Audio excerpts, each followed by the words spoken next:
Okay, so I'm going to talk about what I use for soil for my indoor plants today. Um, you can honestly buy pre-mixed soil, and that's fine. That's totally fine. There's nothing wrong with that. But for me personally, I'm cheap, and it's way cheaper for me to make my soil than it is for me to buy pre-mixed soil. And also, I kind of just want to know like exactly what's in my plants. And so I make my own, and there's so many different ways that you can make it that, like, whatever works for you, great. If this isn't what you do, that's totally fine. Your plants can still thrive just because, like, my way isn't, the one way to do it. But I thought it might be fun to share exactly what I found out and why it is that I do what I do.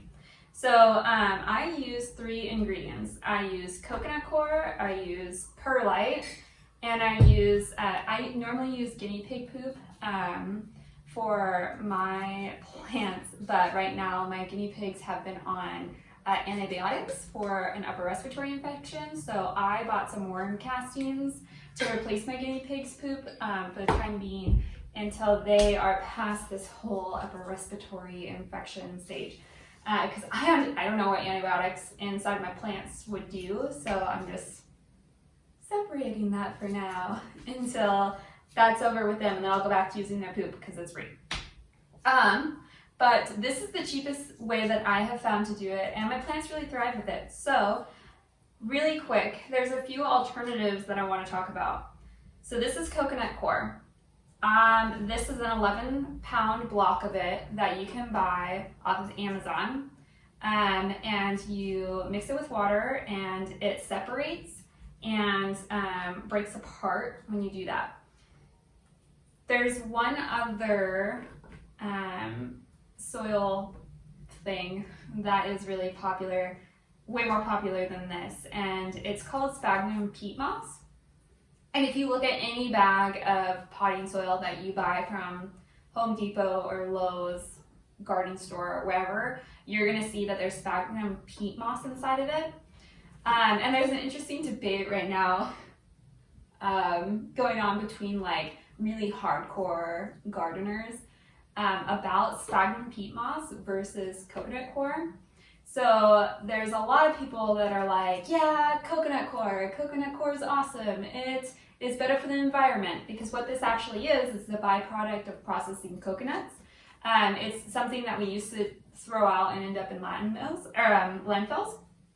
But now what they've been doing is processing it for plants, for potting soil, because it works really good for water retention. Coconut coir will absorb 10 times its mass with water. I don't know the proper way to actually say that. It soaks up like 10 times itself with water, which is really great because we want water to be retained for the roots of the plant to soak up. And so a lot of gardeners say, oh, this is better for the environment because we're using a byproduct of something that we're already processing. Which is a great thought process, but the reality of it is that coconuts are really high in salt, and I'm about to burst their bubble, but it is not good for the environment because we have to send off that byproduct of coconut to a processing plant to take out all of the salt, which involves running water through it over and over and over again. And fun fact is that we're actually sending it to like third world countries where we ship it off to third world countries, to these poor towns where they process it. But the coconut coir is like these really, really thin fibers. And so when it's being processed, it's actually really bad for those low income workers. So you're taking a product, shipping it to a poor environment that has very little health care available in general, and then you're having them process this substance that causes respiratory problems, and it's not good. And then we ship it back and then ship it to the nurseries. So it's not so friendly of the environment as some people say. But then we have peat moss. Sphagnum peat moss is actually from bogs. So you have like this layer of moss inside these bogs, and then underneath that it gets all of the decay of natural stuff in the bog. It settles down, it decomposes, and then we harvest it to make peat moss for gardening. And that's been like the most popular thing for years and years and years, is us harvesting this peat moss from bogs, which totally destroys the bogs because we're just ripping out everything to get to this peat moss. And we process it and ship it to the nurseries. And a lot of people are like, that's not sustainable. We're going to run out of bogs. We're ruining the environment, blah, blah, blah, blah. And that's kind of funny too, because the reality of that is that yes, some bogs are not sustainable. There's a lot of bogs like that we shouldn't be harvesting. I guess that happens a lot in Europe, and it's not sustainable for the bogs in like Europe because there's not enough of them. But in the United States, we get our peat moss from Canada, and Canada has a shitty ton of bogs. And so their production of peat moss actually is sustainable because the pure percentage of bogs that there are compared to how much we are harvesting, the bogs are replenishing themselves way more than how much we're harvesting. So it's kind of like a funny debate because it, you have those hardcore people that are like, I'm all for peat moss. It's sustainable in Canada. We're going to use that. And then you have the people that are like, no, we don't like peat moss. It's not sustainable. We're going to use coconut coir because it's so much better for the environment. No, that's not right. So, do what you want. Just don't be one of those hardcore people, my suggestion, that's like this or this, because reality is life doesn't work that way. It's a lot of shades of gray. Why I use coconut coir is purely because I like the idea of coconuts being in my house more than I like the idea of decaying matter being in my house. And that sounds dumb, but it's what I like more. Next, perlite. That was a long spiel on that. I just kind of went on a rant, but it just makes me laugh. Like, people going hard on the keyboard when you're Googling, like, screw you, you use coconut coir, you're dumb, screw you, you're ruining the environment. It cracks me up. Anyway, so, back to this. This is perlite. Perlite is what provides aeration to your soil. There's a lot of different things that you can use for this. There's charcoal, there's, what's the name of it? Like, it's another type of rock. Is it vermiculite? Don't quote me on that. Anyway, there's a lot of different things that you can use to promote aeration. There is, gosh, why am I spacing on that? It'll come to me. There is like a rock type substance that is better. I will put it in words on this when I remember it or when I'm editing the video. That I do think is actually better than perlite for aeration. But I still buy perlite instead. One, because it's easier to find. Two, because it's cheaper. The downside of using perlite is that it floats to the top of your soil after a while, which gets kind of annoying, but it does the job. I mean, it provides aeration so that oxygen can get to the roots and all that jazz, and it works for me. It's just kind of annoying when I see all of it like float up to the top and I'm like taking it off and top dressing the top to make it basically look prettier. But yeah, perlite, aeration. Worm castings. This is worm poop. Like I said, I normally use guinea pig poop, but yeah, they're on antibiotics, so I bought some worm castings.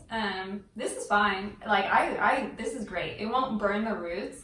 If you don't have guinea pigs, and I don't suggest going out and buying guinea pigs because they are a ton of work.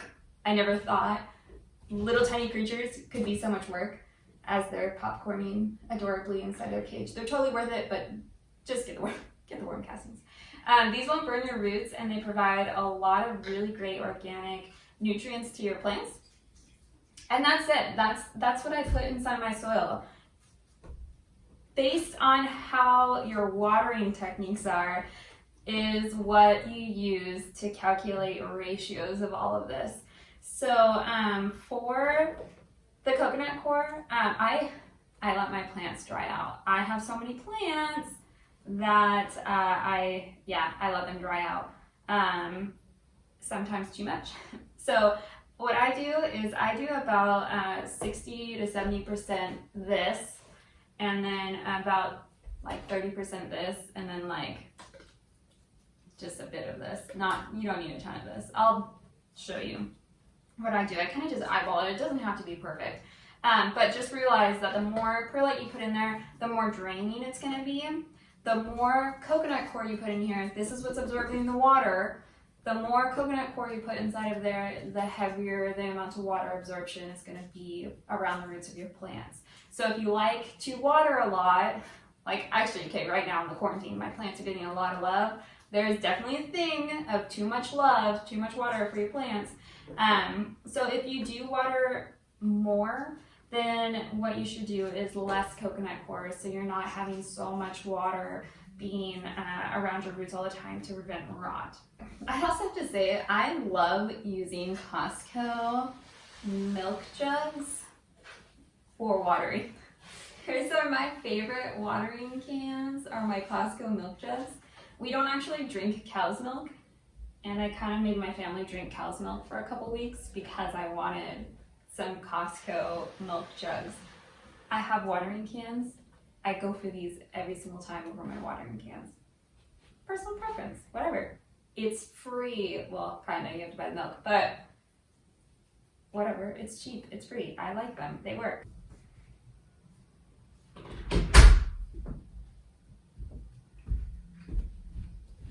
So I totally collected rainwater for my plants today because it rains so much. Where am I? I need a container. I need a container for this.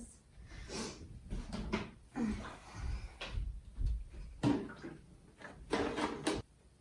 so lucky Orion loves me. Woo, rainwater! So what we're gonna do with this guy, put him into this bucket. Okay, and I'm gonna move the camera so that you can see this.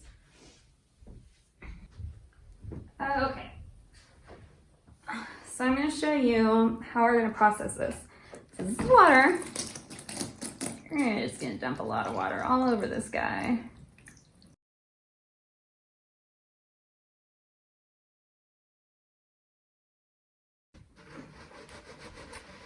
And he turns into dirt. See? It's messy, but it's kind of fun.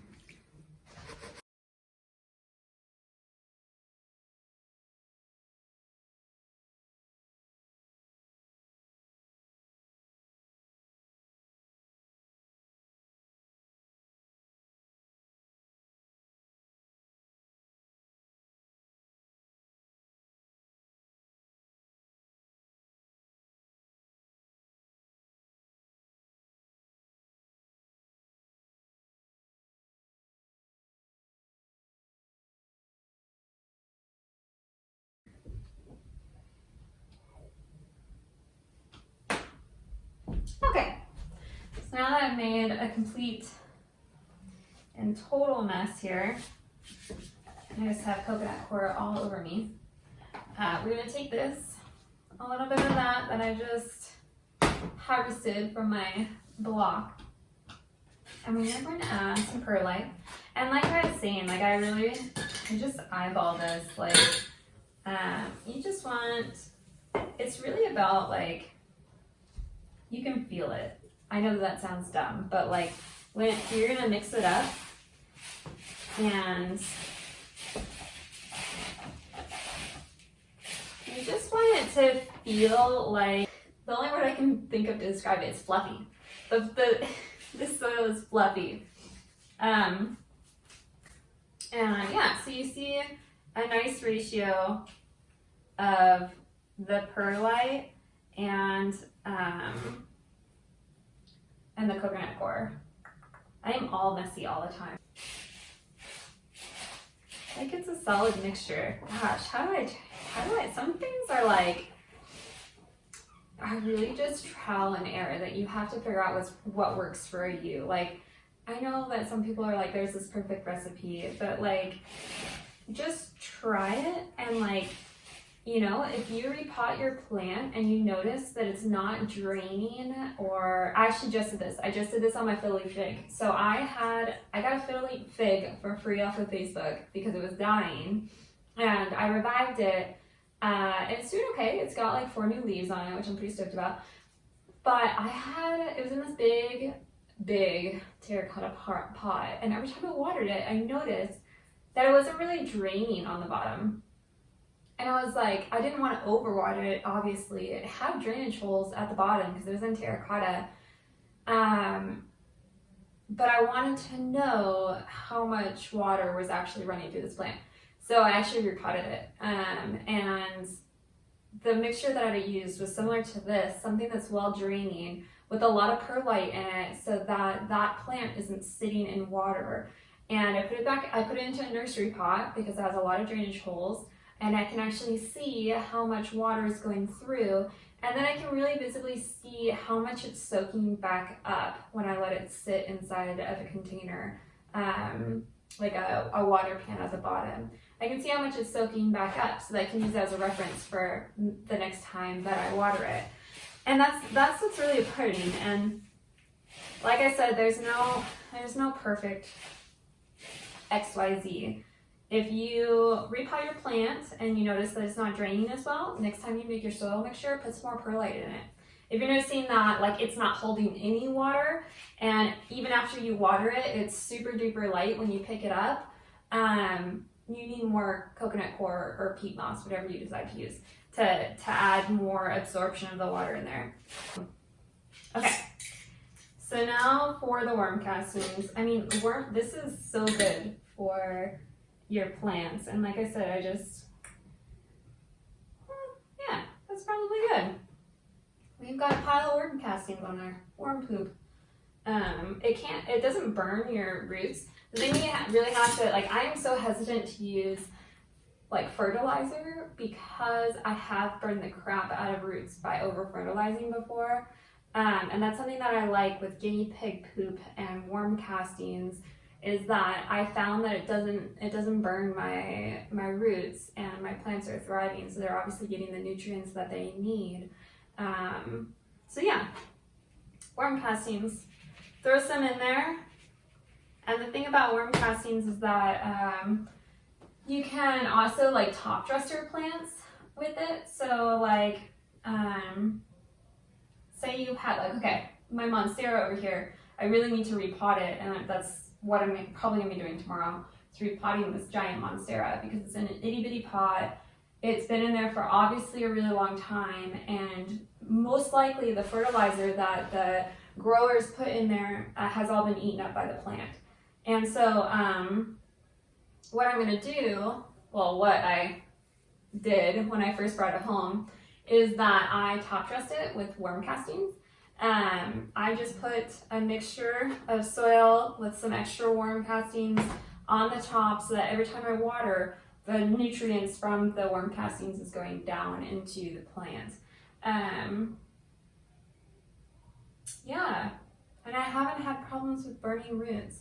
I used a couple different liquid fertilizers in the past, and you have to really, really dilute those to make sure that they don't burn the crap out of your plants. That's why I go guinea pig poop, worm castings, and fish emulsion. Fish emulsion is also really good, but you have to dilute it a lot too, and that's something that you add to your water when you're watering them. You water the plant really thoroughly, which I'm going to do a video on. I have a monstera that really needs to be watered. I'm going to do a video on that. So you water your plant really thoroughly, then you add the fish emulsion diluted in water to the plant, and water with that, and then move on. That way you're not like completely like attacking the roots with like, they really need to suck up a whole lot of water, and now they're sucking up a whole lot of nutrients at the same time. This way they're getting the water and then you're adding the nutrients, so it doesn't completely shock the plant. Let's see. I think that's it. I know that the ratio thing is not perfect, but that's what I've got. You want your soil to be fluffy, you want it to be airy, you want nutrients in it. So we've got water retention, we've got aeration for oxygen for the roots, and we've got nutrients. And that's all that you need inside your soil. So when you go and pick up like a bag of potting mix that's pre-mixed from the store, look at the back and look at how many different things are inside of there that you have no idea what they are. You know, for me, I just wanted to know. I wanted to know what's going inside my plants, and this works really well. And it's cleaner to me. Cleaner. My version of clean. Okay, that's it. I've got another video that I'm going to do tomorrow. But now it's time for me to go spend time with my amazing boyfriend who I'm neglecting at the moment by and doing videos. Okay.